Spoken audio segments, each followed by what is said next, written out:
Knock, knock. Who's there? It's Devin Size, everyone's favorite fitness professional. How are you tonight, Gareth? I'm doing very well. Come on in. Welcome to the show. I'm glad that you let everybody know that you're everyone's favorite fitness professional, because that's exactly how I was going to introduce you as well. So look at that. I love it.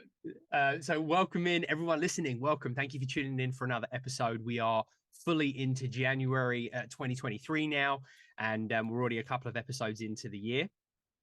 Devin is joining me today. As you heard, he is everyone's favorite fitness professional. That is a pretty good introduction. I mean, what else is there to say? We have been connected for many years through working together in the same gyms and connecting. And I actually remember very vividly remember a conversation that we had. You definitely leave a lasting impact on people in a very positive way. We had a conversation at the front desk at the gym we worked at. And I met you for the first time, and you just kind of shared with me how you were, you're a ball of energy, and you were sharing about your aspirations to become a fitness professional, become a trainer. And here we are, a outstanding professional and educator and fitness manager and all the other things that come with that, as well as being a dad and an awesome, partner. You really are. You're inspirational in what you stand for and how you conduct yourself. So it's a pleasure and an honor to have you on the show tonight. I appreciate that, Gareth. If I can really see on video, I might be blushing a little bit there. That was quite the formidable intro. But you also aged us a lot there, Gareth, because that conversation you're remembering is at least a decade ago. So, and we have both been in the industry for about that long. So it's about time we sat down and talked about it. And as you were mentioning, some of those aspirations were, again, to advance in the fitness industry and to grow in this career in this field. And I came into it with a very huge growth mindset, and not only for the fitness professional life, but also my personal life. And that's a lot of obviously what we're going to be discussing tonight. But, growing from fitness professional to husband and father, and now into management, and also an educator like yourself as well, too. We wear many hats. And it's difficult to juggle all those hats and balance them sometimes. And so it's going to be a good conversation, Gareth. I'm looking forward to it. Yeah, absolutely. Yes, it was a while ago. And that also reminds me that this is, I'm fully into the 22nd year of my fitness career. So definitely that'll age me a lot more. So I want to start with something that I think is so important. It's something that I navigated, that you've navigated, and lots of people listening have navigated or will be navigating in the future. And it's this transition where, and it's not that we're the wise individuals because we're now dads, but there's a transition we go through. Neither of us were, I think we were both married at the time, probably when we first met, but neither of us had kids.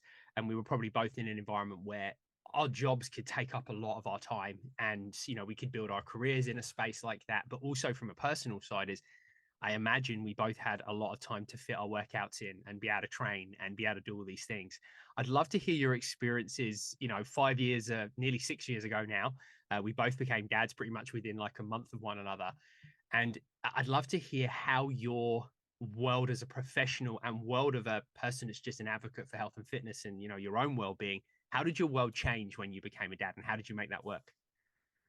Well, it's funny that you asked that, Gareth, because it's kind of twofold, right? It's both completely separate, right? Like as fitness professionals and parents, it's easy to take our work home and take our personal life to work, right? And we have to find that balance.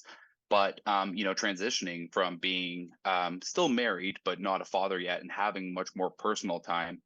One of the things that changes dramatically once you have a kid is literally just everything becomes on borrowed time, right? Like you would love to be able to spend 24 hours, 7 days a week. So all 168 hours of your week with your child and with your family because you're needed there. But at the same time, we have responsibilities outside of the house and to our professional jobs and that stuff as well, too. So that biggest transition, really, the first part of it is just time management and also selflessness, right? And that's a good benefit of going from the personal trainer life to the parent life, because we're kind of used to spending our time helping others and spending up our week and our calendars on helping people grow and develop. And it's very much the same thing with parenting. But when you transition into that life, I remember in my early days of my personal training career, I was open 6-7 days a week. I could train you anytime. If you wanted to be in at 5 a.m. or you wanted to be in at 8 p.m., I could make that work somehow. And sometimes not to say that it never impacted my marriage itself, because obviously there was times where I was barely ever home, and you start to hear the comments like, I think you love work more than me sometimes. We've all been there. But at the same time, when, as you mentioned, I wanted to grow and I was very ambitious in the field, so I was just there for it, and I was there for all of it. Anything that I needed to do to grow as a fitness professional, take on that new client, take that course, travel for a weekend, go shadow a course and under one of my mentors or whatever it might be, I had infinite time for it because I could make infinite time for it, right? Like my wife would understand if I had to go away for a weekend. But then when Zara came into the picture, what's the name of my daughter, she's 5.5 now, as Gareth mentioned, everything I did became on borrowed time. And so if I needed to go for a course, or if I needed to take an extra client on at a later time, I needed to find flexibility and time management in that so that I could maintain the consistent fitness professional routine that I had and my duty to my clients and my schedule. And of course, the financial aspect of it, right? Like needed to make money as well to support the family. But at the same time, I needed to be there as a dad. And I found that very difficult at first because I was so used to just being able to make time for everything. And Mm. then all of a sudden, the one thing that I felt like I couldn't make time for was the most important thing. So it was really trying to figure out that classic work-life balance, but that work-life balance takes on an entirely new meaning when you have a kid. So how was that different or the same from your experience, Gareth? Yeah, much the same, and it, it was a balancing act. I was very fortunate to be able to create an environment where I could be there a lot. That was really important to me, but I had to suffer a little bit. So prior to that, and I'm not sure if you remember this, but prior to that, I'd worked a lot prior to when she was born, and what happened is we actually moved, so we downsized like right down to like a 500 square foot basement apartment, and it was just Nikki was working still, but she was slowly bringing her workload down, and I just worked and worked and worked and saved and saved and saved, and we moved into we cut all of our outgoings in half. So it was a process that for me, I'm comfortable with that. I'm a bit of a scheduler, and I like to build a plan. But I went back like as soon as we even decided we were going to start a family, as I started planning for it. So then what happened was, long story short, as we got to Harley being born, and then I was like, right, I'm only working between 6 and 1, Monday to Friday, Yeah. and I created a schedule where I could do that. I was very fortunate that all the people from the other times made it their duty to come at those times to kind of support me, which is the nice thing about building relationships with awesome people in the industry. But that's the only way I could do it and still be there. And I still had, and this is going to sound funny because I talk about this a lot, because we hear a lot about the mum guilt thing, and I know I'm totally on board with this. I get this. Me and Nikki talk about it all the time. Is there's this guilt whenever Nikki's got to work and do something, she wants to be there as a mum. What I think isn't talked about enough is dad guilt, because we get that too. And we feel bad for not being there for our kids, and and I'm sure this is a common thing between many men, but definitely in the kind of the more of the modern world, if you like, of being a dad. So I really struggled with that a lot, and I still do, and that's part of the reason why I quit a job I loved to start a business, because I could see myself slipping into that, and I just lived in this cycle of feeling guilty because I wasn't there. So yeah, that was the hardest thing for me, but it led me on a path that I'm happy about now. But it was tough mentally and emotionally to get there. Yeah, and I mean, I think we can both agree that our industry is both a blessing and a curse because you want to put your all into it, and it can be very demanding of us, both mentally and physically and time wise, right? But at the same time, we do have the luxury of having a career that, give or take, we can make flexible to our needs, right? So, as you mentioned, you were able to cut your load down and set your schedule, right? And I mean, that was definitely something that I struggled with because for the first year of Zara's life, my wife was on maternity leave, so she was with her full time. But Monday to Friday, I was working from 5:36 in the morning till 8:30 at night. So I would literally kiss my daughter while she was sleeping in the morning when I left for work, and I'd come home and she was sleeping, and I'd kiss her on the forehead, good night, and I didn't actually see her awake until the weekend. And Sundays, I had carved out entirely for her. It was always called Daddy Daughter Day for years. And that was an exclusive day where no matter what, I did not book anything on Sundays just so that I could be with her. right? But I could see my wife and my daughter developing this amazing bond. They were going on adventures all the time and they were so tight and so close. And I seemed almost like an accessory in the family. Like I'm the guy that pinch hits on Sundays and I'm here to do the cleanup and the aftermath afterwards, or, make sure the supplies are ready for the next day. But I was never actually fully involved and fully invested in the parent side of things. It was more like I was a financial and moral supporter as opposed to actually being there. Mm. And that time that you spend with your child is so much more valuable than anything else that you can possibly provide. And, be it as it may, this might be a little bit controversial, but the pandemic was a huge eye opener for me because as much of course it sucked that we were on lockdown. Of course it sucked that I was laid off from my job. Of course it sucked that I was not able to do the thing that I loved and help the people that I cared for. But it gave me the opportunity to fully invest myself and immerse myself in my parent life. And it's something I'll eternally be grateful for because it gave me a huge dose of perspective. Like some things are more important than work and money, right? Like the time that we spend with loved ones is so important. And not to get too far into it, but I grew up in a broken family. My parents divorced when I was young. So the family values that I have now with my family that I've created are values that I've had to recreate because family wasn't as important to me as it is to other people. Like to some people, family is ride or die, it's everything to them. To me, it was a commodity and a casualty sometimes of just the way that my life went. So, family wasn't always number one to me. I was always number one to me, right?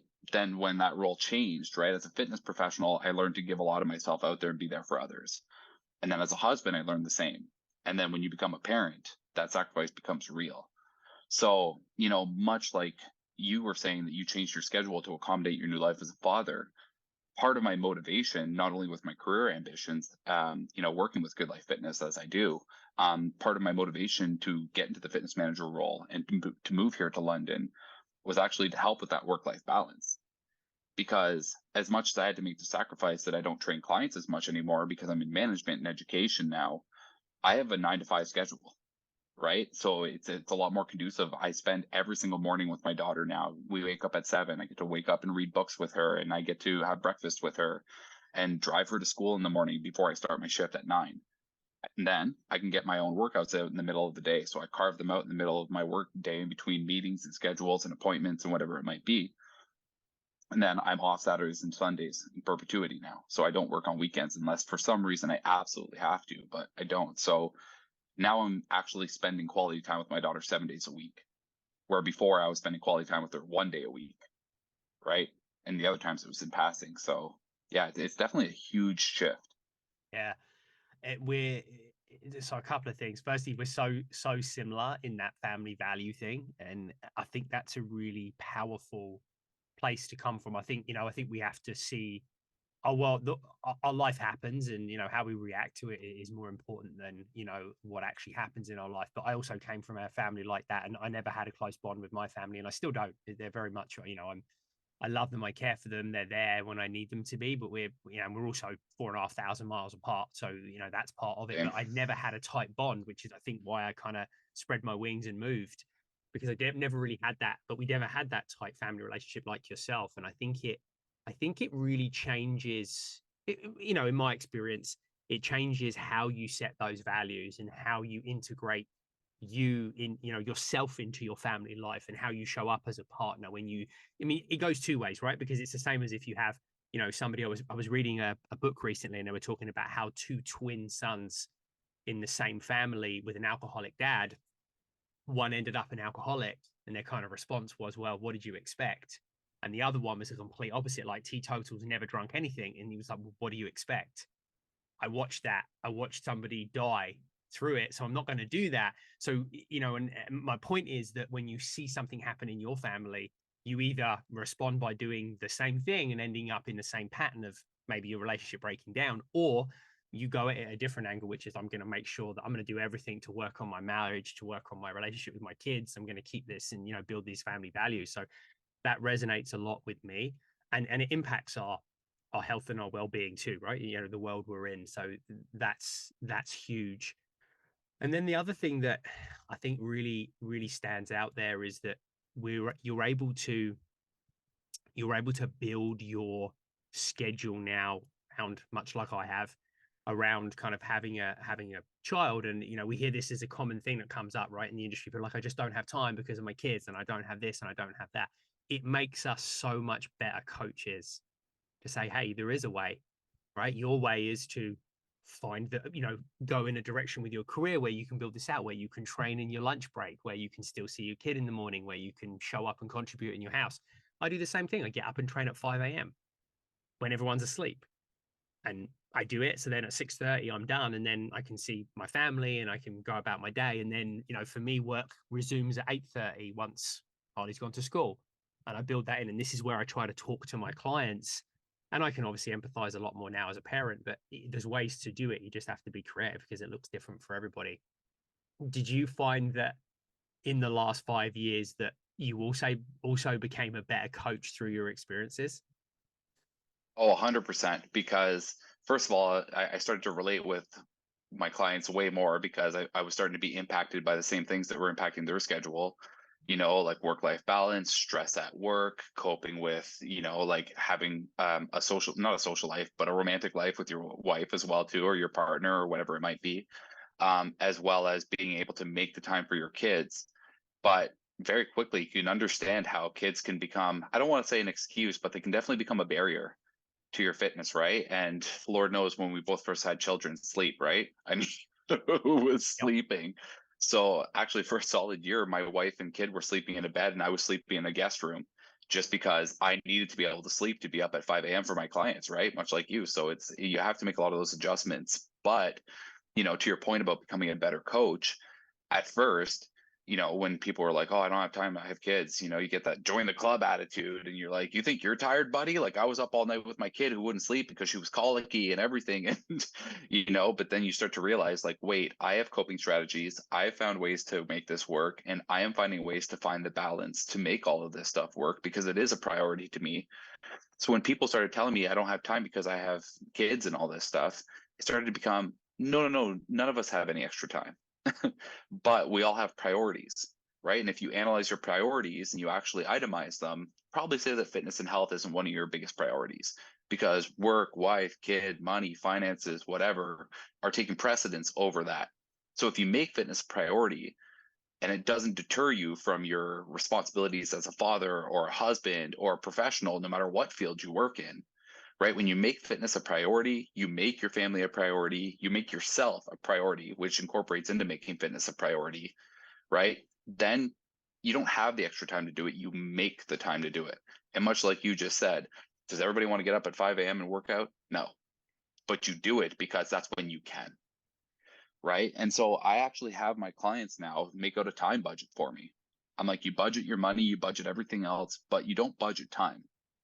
So if we were to put the pen to the paper right now and schedule out your week and say, okay, like I said earlier, 24 hours in a day, 7 days a week, we've got 168 hours there, right? Okay, hypothetically, you work 60 hours a week. If you were sleeping optimally, you'd be working or sleeping 56 hours a week because that's 7 times 8, right? And then, so right there, we have 116 hours.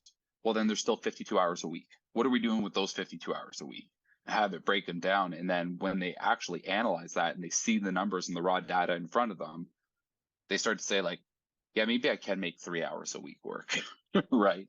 And so you come up with different strategies, intervention methods, as well as coping strategies to help your clients out with sleep, stress, their kids. And so indubitably, it definitely made us better coaches. There's no doubt about it, Gareth. Yeah, yeah, I see that now, all the time. And it's funny, it's not just, I work predominantly with busy parents and, to help them kind of eat better and move more. However, I work with lots of people who aren't too and have, and I've realized that it's just, yeah, made me better, period, because it isn't just, lack of sleep as a parent. I mean, the average parent sleep deprived for 7 years. So, that's we getting there. But we're actually very fortunate. We have a good sleeper, but it's, you do get sleep deprived. Those things come up, and it's not just that. You realize that people stress, or you've got a shift worker who's sleep deprived.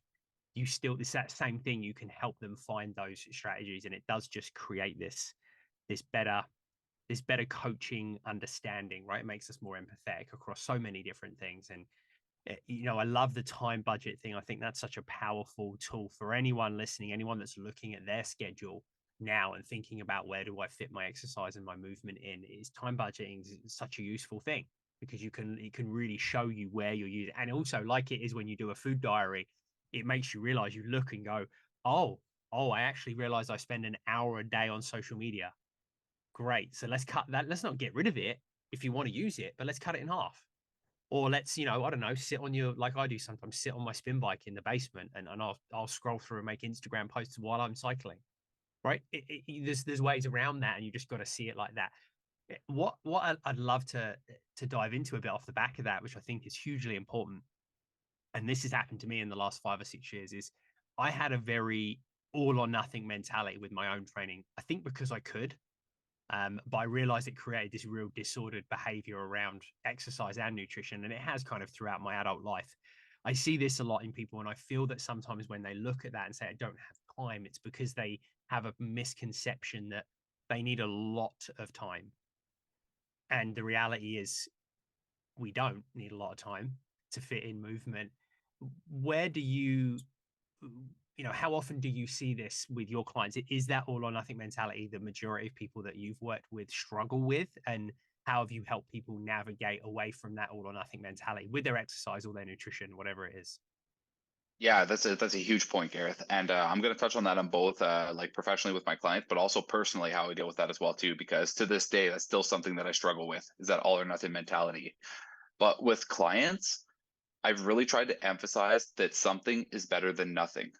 If you get up and you go for a 10-minute walk in a day, or if you happen to be able to get up in the middle of a Zoom meeting at work and stretch for 5 minutes, or if you can do 10 minutes of yoga before bed, right? And before you know it, at the end of the day, you don't realize that you've actually worked out for 45 minutes through little intervals of 5, 10, 15 minutes at a time, right? Like people are so adamant about carving out that hour, hour and a half, 2 hours for the workout in a day. And the reality of our lives as we get older and take on more responsibilities and, parental duties, marital duties, professional duties, whatever, it's like we're not going to have big blocks of time like that to get the workouts done. Right. So I've definitely coached my clients on that. And especially during the pandemic, a lot when I was doing Zoom training and more virtual training, right? Some clients were so busy with their work schedule that instead of training them for, 3 1-hour sessions a week, I said, can you carve out 30 minutes a day for me 5 days a week in their schedule? And they're like, actually, that's way more manageable. And I'm like, okay, so I can see you every day for 30 minutes. So I can't see you an hour 3 times a week.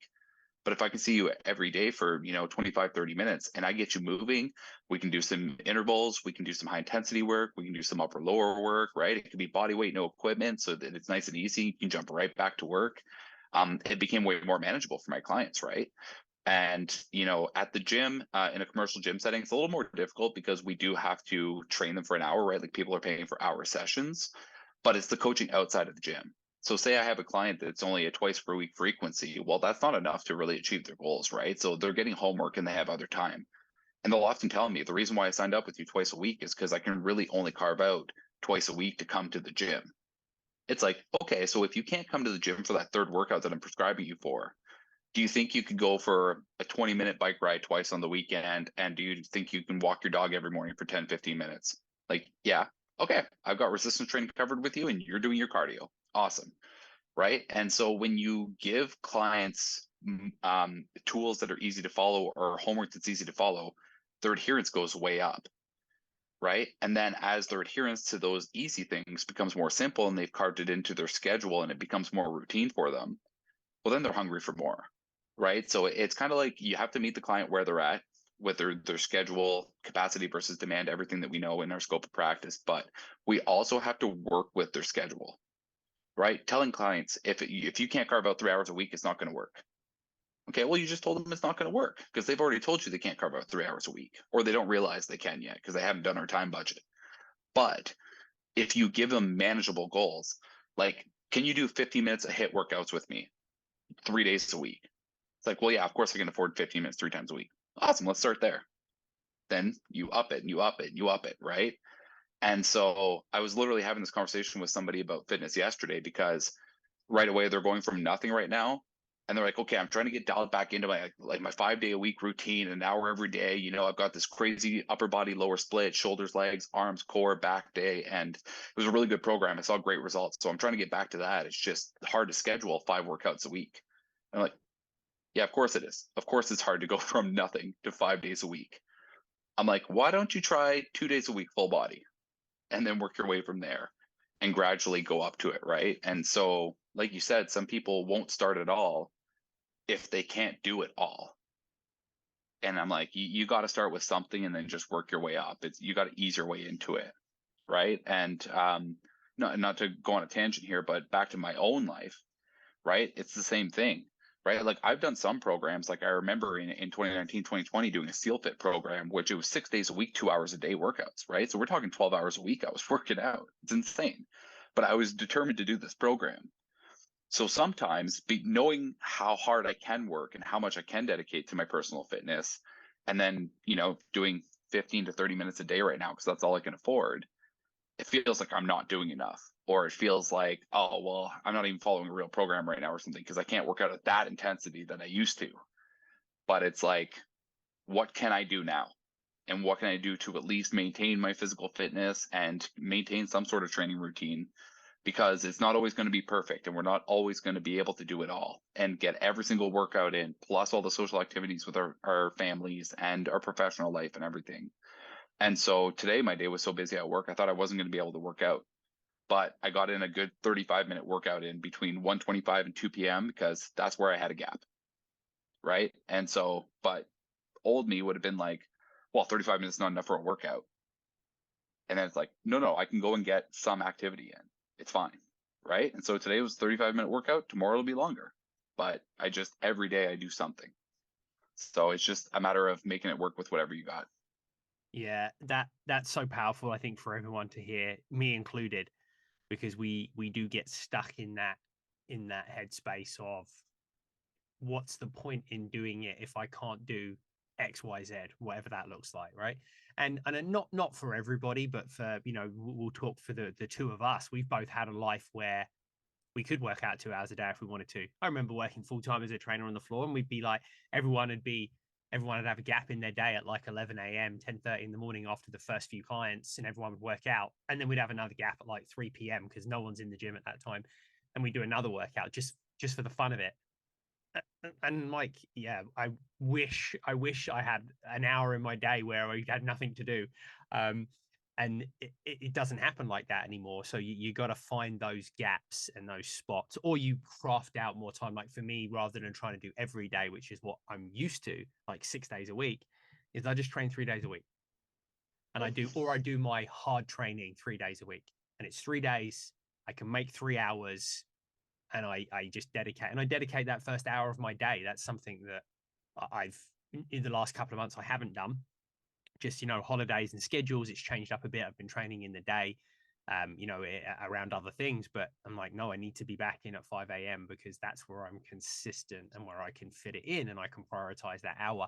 And I think that's powerful too, is wherever you make it work, it's time for you. So wherever you can find time for you, whatever you do, it doesn't have to be, you don't need to be doing heavy squats or, burpees. Like it can be anything. I typically work out 3 days a week at 5 a.m. And then the other 3 days I'll walk for an hour. Like I'll take the dog, I'll listen to an audio book, and I'll just get out and move. I focus on, taking in information. I focus on my breathing, and I just get out there and move. And that first hour of the day is for me, and that makes all the difference. And this is where an investment in health and fitness, and I think we miss this sometimes, whether we're prioritizing as parents or anything in life, we prioritize, as we mentioned earlier, all these things that we deem to be important. What we don't realize is when we prioritize certain things. So your health and well-being and time for yourself reflects so well in the way you show up as a parent, the way you show up as a partner, the way you show up as a professional. Not everything we prioritize does that, but in regards of the ecosystem of life that we have and all these different parts and these different areas we have to show up in, my belief and my personal experience is that when we take health and fitness and movement, it has the biggest impact on all the other areas of our life. And when people see that, they typically form that habit that doesn't break because they see how it affects everything else in their life. And that's been so powerful for so many people that I've worked with. Yeah, I couldn't agree more on that, honestly, Gareth, because one of the things I talk about ROI with so many people, right? Return on investment. And I talk about it in metaphorical terms, right? And so what you were just talking about the prioritization and the investment in health and fitness, right? It's one of the things that you get the best ROI on. and I get people to think in terms of dollars and cents because that's how most people are wired, right? But if you think about return on investment, when I put effort into anything in life, I want to put 5 cents in so I can get $1 back. I don't want to put 95 cents in so I can get $1 back, right? And health and fitness is the former, right? It is when you put that 5 cents in and get the $1 back, because when you invest in health and fitness, that 3 hours a week or whatever it is that you invest in fitness makes the other 165 hours of the week so much more beneficial. Like you said, you show up better for your clients and your family. You have way more energy, which is the paradox of exercising. The more you exercise, the more energy you have, even though you're expending energy. But people don't realize that that expenditure and that forced stress forces your body to evolve and become a more efficient machine, right? And that's part of the reason why I can wake up on time, have that quality time with my daughter, go to work, show up for my trainers, the clients, the members, everything. Especially as a manager, I have way more responsibility now than I did as a trainer. And then I can still finish that 8-9 hour work day, including my workout and all the life stresses that come along with, managing a club. But then I get home and I still have the energy to be there for my wife and kid, and I can still perform parental duties as well as stuff around the house. I can come home, I still have energy to cook dinner or wash dishes or play with my child or, read her books and have song time and everything before bed. And then honestly, another 2 nights of the week, I end up going rock climbing at 8:30 or 9 o'clock at night afterwards because I'm really into bouldering, right? So like that's a huge thing for me. So that's just it too. If something happens in my day and I'm super busy and I don't get a workout in, well then that night after the kid goes to bed, well, I'm going rock climbing because then that's my exercise for the day. Right. So, having fun activities and physical activities in your life outside of the gym as well too is not only a hugely beneficial way that you can incorporate health and fitness into your life in a fun and positive way, but also something I coach my clients on as well too. I'm like, do you enjoy playing tennis? Awesome. Go play tennis for an hour on the weekend. You just got your cardio, right? Like stop thinking it has to be some sort of dedicated hamster wheel that you have to be on to get it done. Right. And so that helps immensely, honestly. Yeah, it just triggered something else that that I'm very passionate about, and I know you're. We've had this conversation before in the past many years ago. You made a point that's so important is doing things you enjoy doing, and a big red flag for me. And I talk about this a lot, whether it's social media or on the podcast or just with clients in general, is just have a big red flag around any avenue that you explore with your health and fitness that suggests there is a best way to do anything. And let's be clear, there is an optimal way to do certain things, right? There's an Yep. optimal way to squat. There's an optimal way to eat. There's an optimal way. And yes, that optimal way is a little bit different for everybody because of biomechanics and your body and genetically. There is optimal ways, but that's for the professionals, the medical professionals, the health and fitness professionals to worry about. But as a consumer, there's no real best way to do it. What you're trying to do is implement habit, and your habit, and your behaviors firstly that then lead to habits are what's important. And when you say you've got to do something that you enjoy doing, I think that's something that everybody needs to hear, because so many people are convinced that they have to squat heavy. And this is also to all the fitness professionals out there too, that they have to squat heavy, or they have to do burpees to get in shape, or they've got to eat low carb, or they've got to do something because this is the way to get results. And the way to get results is showing up, people. And I always appreciated this about you. And I have a history in personal training, but I also have a big, investment in group fitness, something I love, and small group based training. And I love the way that I always saw you encouraging your clients, and I knew your clients were in on their off days doing a cycling class, or in the studio doing something, or you being in there doing it as a trainer, which I always really respected, and I'll respect anybody that can see the benefit of other forms of exercise and just doing things you like to do. I'm going to do this because it's fun, because the music's pumping, and I like Yep. cycling, for example, or whatever it might be, right? And just selling that, because we're selling a lifestyle and people building habits into that, and that's so important. Is I think we were in a very we happen to be in a quite support environment in that respect, but I wonder how often you come up against that, and is it a struggle? Because it's a struggle for me as a coach trying to convince people that that's not the way because it's what they saw on social media or what they heard. Do you still come up against that resistance that your clients or people you come into contact with still think there is a best way to do things?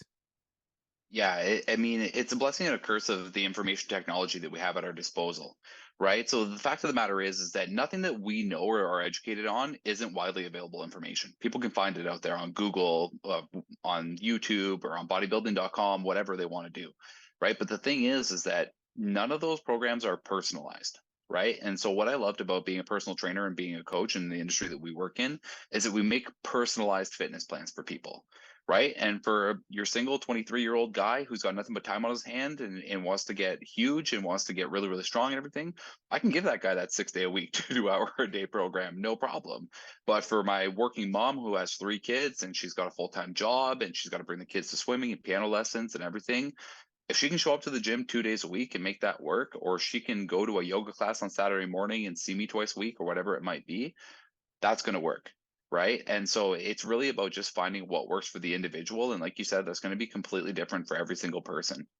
Right. And I've worked with people and I've coached fellow trainers on this as well too, that program enjoyability and enjoying their health and fitness activities or whatever it might be will enhance and increase their adherence tenfold. Right. And it's something that trainers don't do. And it's something that came naturally to me as a trainer. I always did. Like I'd finish a barbell circuit with a client. I'd be like, how do you like working with barbells? Or how do you like working with kettlebells when we do ballistic work? Do you like TRX ropes? Right. And get their feedback like, yeah, I love the TRX ropes. I love that stuff because it's like body weight, showing me how to work my body. Like the barbells, they're just heavy and I don't like them so much. And I'm like, okay, I'm not dogmatic that way. I'm like, that client's program included way more TRX and far less barbells. Right. Whereas there's other people that are like, TRX is soft. I want to do the hard stuff. I want to lift heavy. I want to be on the barbell all the time. I'm like, all right, barbells for your mains, and we're doing cable and dumbbell accessories. That's it. No TRX for you. Right. And so I had hugely varied programs for all of my clients based on their likes and dislikes, because to me, that's part of individualization and specification. It's not just training them to go with whatever exercise I think it's best. It's also what's going to suit their needs and their enjoyment of the program best as well, too. Mm. Right. And so, how that helps me as well as a coach and for myself is that I've always coached my clients on find things that you enjoy doing and help me find things that you enjoy doing. That way we can make it so that health and fitness isn't work to you, it's adding fun to your life. Because ultimately, the reason why we care so much about health and fitness is not so that we can extend our lives longer or be in optimal health, as you so mentioned. I try to remind people the reason why we do this is to enhance our quality of life. Pain-free longevity equals quality of life. Having more energy, sleeping better, all enhances quality of life and enjoyment of life. So I'm like, you find things that you enjoy that, again, invest that 5 cents and you get the dollar back, right? That they don't feel so taxing on you that it feels like you're investing 95 cents and getting that dollar back. When you do things that you enjoy, you're putting in that 5 cents and getting a buck back. Right. When you do things that you hate, it's right back to that 95 cents because you're trudging through something or grinding through something that you don't want to do that makes you miserable so that you can achieve the same result as something that you could do with less energy, more efficiency, and more enjoyment, frankly, and still get the same end result. Right. So, one of the first things I ask clients when I meet them for a consult, it's literally one of the questions I ask on a consult. I say, what activities do you enjoy doing outside of the gym? Because I'm like, if we don't figure that out and make that better, none of this makes sense. And I say only nuts like me are getting stronger at the gym so that I can be stronger at the gym. Nobody else is doing that. Everybody else is getting stronger at the gym so that they can be stronger at life. So what is relevant to you outside of the gym that you need to be stronger at? Or what do you need more energy to show up better for outside of the gym? Right? It's not about losing weight or building muscle or lifting heavier stuff. It's about how will this enhance your quality of life? If you can't tell me how this enhances or improves your life outside of the gym, we're talking two different languages here, right? And so when you find things that you enjoy doing or your clients enjoy doing, their adherence goes up, their results go up, but their quality of life goes up. And to me, nothing's more important than that. Mm. Yeah, you put that so well, and the other it's so true. We don't the other stuff is not, it's a byproduct, right? Like we lose weight, we get leaner, we build muscle, we get strong, like whatever that looks like. It's all a byproduct of building a habit. And I talk about this, we talked about the personalized programs, and this is kind of the approach we took when we started the business. Is we tried to manipulate in the most positive way. We tried to manipulate everyone's training by modulating a schedule of training sessions that were, and this is where I was trying to do this when, you know, I worked in person and I was trying to build this, and it was always a bit of a struggle to have the accessibility when you didn't have like your own custom space all the time. But now I have that because it's literally in my house. Is we built a modulated schedule so people can just show up and choose, right? We you know, we lent on that, like you said, people like 30 minutes, 40 minutes is like most of our sessions. Most people fit that in during their day, and the schedule's modulated so they can say, here's upper body strength, here's lower body strength, here's Metcon style training, here's cardio, here's yoga, here's Pilates, here's mobility. Like it's all there, like 20 sessions a week spread out so people can say, where can I find the things I enjoy to do? And then I can, you know, inconspicuously manipulate that schedule. So if they happen to turn up at 9:30 in the mornings, they're going to get a pretty good balanced schedule throughout, right? Or they turn up at midday, they get a fairly balanced schedule. So there's so many ways to do that. So my point of that was for anyone listening, is thinking, well, you know, maybe they're more group based with the way they deliver it as a coach, or it's someone who likes group activity. Look at what you're attending or look at what you're scheduling with and ask yourself the same questions. Are you building things that people enjoy? Are you able to personalize that without personalizing it, so to speak, right? Because it's not individual, you know, with group-based training, but you can make it work in a similar way. So that's so important. And yeah, doing stuff you love is key. And I'm a big, I mentioned earlier that I'm a big fan of walking. And I just didn't do it very much for so many years because I didn't think it was beneficial to my goals. I was like, well, and ironically, I did. The more I walk, the leaner I am. So the irony is that I could have figured that out a long time ago. But my head was like, I'm not going to get much leaner if I do that. I'm not going to get any stronger. But you know what? I probably walk 15,000 steps a day on average every day, and it's one of my most favorite things to do. So I do it. Doesn't get me Yeah. jacked, but it makes me feel good, and it makes me want to show up and do my workouts, which does help me get, you know, build more muscle or whatever it might be. Well, and that's just the thing, right? And in the fitness industry, it's easy for us to hyper obsess on the physical benefits of exercise. But what you're touching on as well, too, is the mental health aspect of it, right? Like I fell in love with outdoor running during the pandemic. I'm going to tell you a secret. I hate running, but I fell in love with it during the pandemic because it was cathartic, right? Like getting out of the house, being on lockdown, right? Just having a reason to get out of the house, smell fresh air, enjoy the sunshine, you know, like you said, put on an audiobook or a podcast or sometimes just some raw metal music, like whatever I needed that day, right? And just going out and running and just coming back feeling so much better about life and feeling grateful for nature and grateful for the sunshine, grateful for my physical body, right? Because never forget, fitness is a privilege, right? Being fully, well, I wouldn't say being fully able bodied, right? Because fitness is for everybody, even if they're not fully able or whatever. But it's like the ability to have health and fitness is a privilege, right? And it's a privilege that people take for granted, right? And so just the ability to get out and walk every day for an hour, like it's a privilege, right? And it's easy to get stuck in that mindset that's like, well, you know, an hour of powerlifting or an hour of walking, obviously there's more benefits to powerlifting than that, but is there?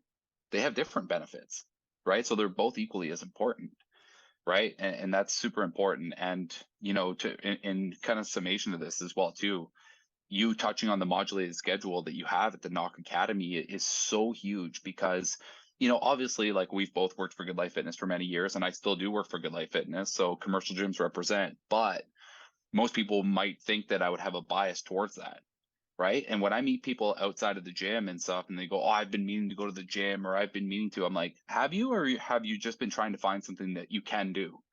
Right? If that means subscribing to an online app, or that means doing virtual sessions with a trainer, or that means going for a walk every day and stuff like that, like we are so blessed to live in an age where there's a million options and there's zero excuses, right? Like if you can't leave the house, you could be on house arrest, Gareth, and not be able to go to the gym. You can still have an amazing fitness routine because you've got apps, you've got videos. Like I was doing Les Mills on demand during the pandemic, right? Because I had the app on my Amazon Fire Stick. I just opened it up one day and I was like, oh, cool. I had a fitness video game for the Nintendo Switch called Ring Fit. It was a Pilates ring with the Nintendo controllers attached to it, right? And I was running on spot, doing squats with this thing, squeezing it, holding it like a bow and arrow, just doing all this stuff, right? And it was a friggin' fitness video game, right? Like there is no excuse because there's a myriad of options. And I'm not kidding you. I played that Ring Fit game for 3 months just doing cardio. It was in the middle of winter, in the middle of the lockdown. So I couldn't do the outdoor running anymore because everybody that runs outside in the winter is a nut. I'm sorry. I just can't do it. But I commend you. It's amazing. I can't do it. I'm a fair weather runner. So having that in the house, I did it for a half an hour, 5 days a week, 6 days a week, and whatever. And I got super lean. Like I lost a lot of weight and I had a good tone and definition. I wasn't huge by any means, but like, and I was just playing a video game 30 minutes a day. So that tunes back into the finding it enjoyable, right? Yeah. Yeah. The long and short of it is that there's a million options out there and you just got to find what works for you. Stop getting obsessed with this right way to do it or this optimal way to do it. Just do what works for you and do it. Yeah. Think less, do more. That's what my motto is. I love that. Think let's do more. Yes, we could all be doing Yeah. that. And here's the reality: like, we painted a great picture, in this conversation.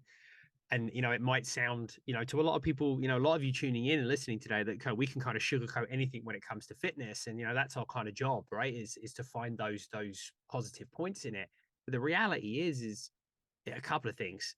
Number one, 4% of the population is getting recommended amount of activity in a day. So you do need to think less and do more, and you need to just do something, right? And this is where it drives me absolutely round the bend in the fitness industry when we're so stuck on that. Well, I don't want to go in the studio and do a group class because that's not going to benefit you. You need to be squatting heavy, or vice versa. Don't go and do that with the barbell because you need to be in here jumping around. You need to do something. 4% of the population's getting, there's going to be, people are going to be dying off pretty soon, right? And they're going to continue to. So, there's a sugarcoating. We're given all the positives, but that's the reality, the sad reality that not enough people are moving. So find something that helps you move. And one other thing you touched on, and again, we're kind of painting this picture of that, and it might sound like it's easy. It's not. It's simple, but it's not easy. And there's power in just continuing to find things that fill your cup, whatever that looks like, and Yep. making sure that you're doing stuff you love. And that's spending time with your kids, that's finding exercise you enjoy, that's getting hobbies, doing stuff out the gym. And I made a post the other day, a few months ago, and it was something along the line of, I've got the biggest health and fitness hack you ever need. And it was like dot dot dot dot dot, and then down the page it said, stop doing shit you hate. That's the number Yep. one hack, because when you do shit you hate, you're just going to not come. You're not going to go. You're not Yep. going to turn up online if you don't like what we're doing. You're not going to come to the gym and train if you don't like what that person's doing. You're not going to powerlift if you don't want to powerlift. You're not going to do HIIT training if you don't like HIIT training. You might do it initially, but you're never going to build a habit. So just stop doing that, everybody. Stop doing stuff you love doing. If you love doing Zumba, do Zumba. If you love swimming, go swimming. If you like lifting barbells, lift barbells. That is honestly everything we said has been powerful today, but that's such a great place to finish, right? Think less, do more, and do more of what you love is massive. Now we're going to start wrapping up the show. We're pretty much kind of at time here, and I think that's a really good spot. But I'd love to, anyone that's listening today, especially you fitness professionals or people that are thinking, you know what, these two are inspirational, I think I want to become a fitness professional. I'm not sure if anyone will listen to us and think that. Right. But if you happen to, tell us a little bit about where your education journey's taken you recently, and if anyone is interested in finding out more. You are, like I said, an inspiration, and incredible at what you do. So tell everyone where they can find you, and a little bit about the education courses that you've been running for a while, and how people can find out more information about that. Yeah, that's going to be hard to keep it short, but obviously, like with my passion in the fitness industry, I just wanted to help anybody get into this industry and help them grow.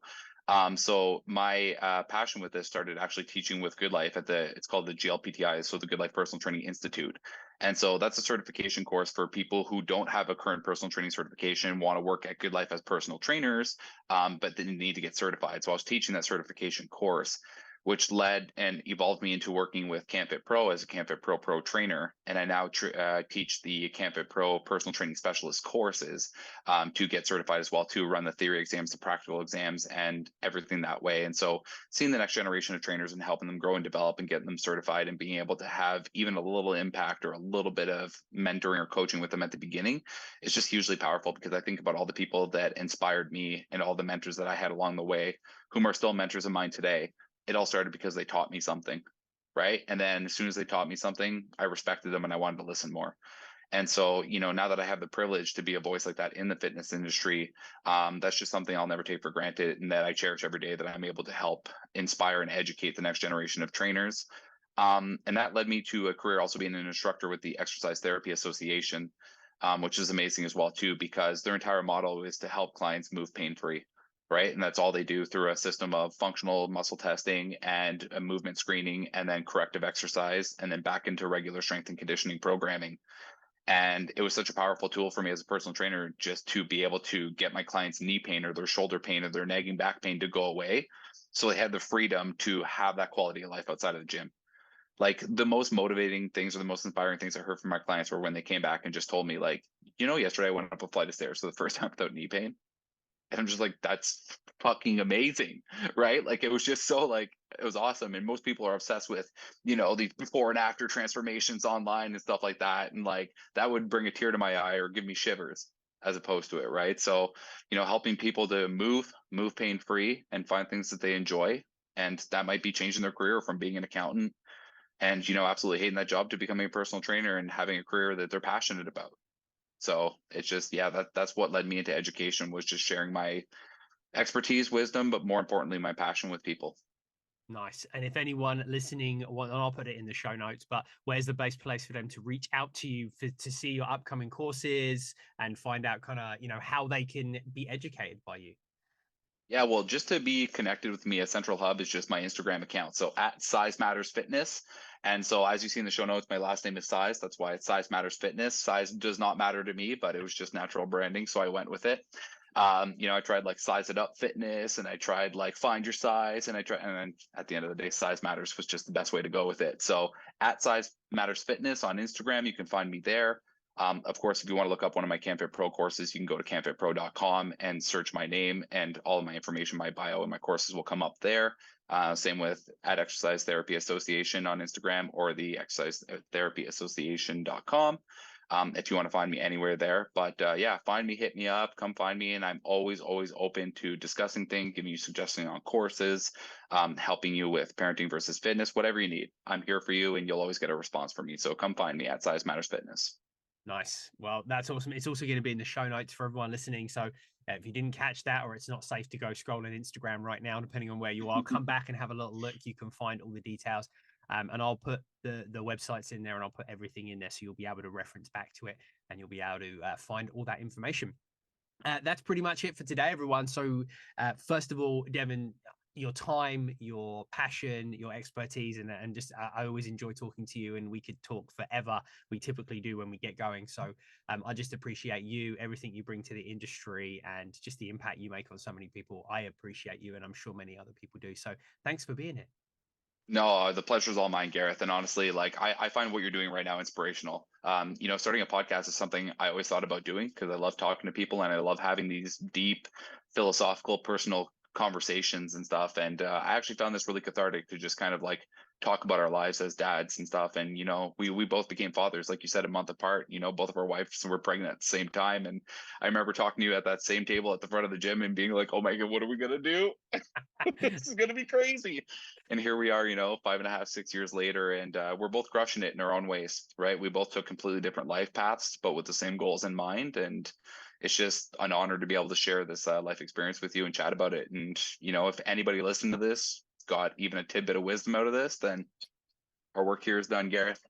Job done. Yeah, absolutely. Yeah. Well, we hope you did get some words of wisdom, everyone listening. And if you did, please share this episode with someone you love and care about. It gets the word out there. The word of podcasting really does go around, from things being shared, people talking. So leave us a review, share the episode maybe with another parent that you know, or someone in the fitness industry that would appreciate this conversation.